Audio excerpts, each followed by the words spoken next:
Next on the screen will be 13-4. This white gilt, she's a wide awake, last dance, white privilege.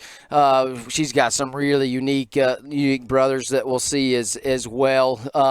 That last dance sow, she would have been in that last dance sow. So the white privilege sow was originally from us.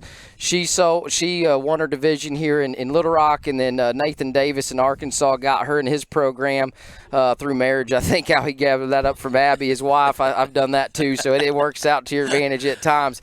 He bred her to last dance. I was looking for a little different pedigree from the cracker stuff we were running with in our white program, and I never really tapped into last dance. Gathered her up. She was green. She was skinny. She was well built as a baby.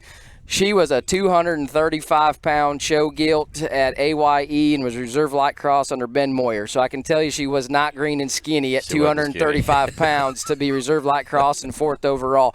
This gilt reminds me so much of her mom. Her mom has had the same build and look, I think. And once you see the brothers on the screen, and we haven't quite got to them in our pen setup, you'll understand what the upside potential of this one is, just in terms of mid-body and fluff and all that when it counts. But really unique pedigreed gilt that's got some unique stuff to her. Really lady looking. This one's really looks like a lady out of her skull. Her jawline is awesome. Her elevation in relationship with kind of a boxer length of body is going to be the right kind, I think, to go right ahead and feed on into a heavyweight type of status. That is a long bone, elevated one, and anytime those hogs are a little longer bone, you don't really appreciate how heavy boned they are because they are longer bone, but the bones are just as big. It's easy to make a really tiny one that on frame size to look heavy boned because they're short. They don't finish. But this one here will finish. This one here will roll right along. You let that one bulk and mass with the right feed program. Very good looking out of her front end. I love her skull shape. Her elevation's good. She's up on her toes. She's the right length of body. She's got awesome kind of reach off her hind leg.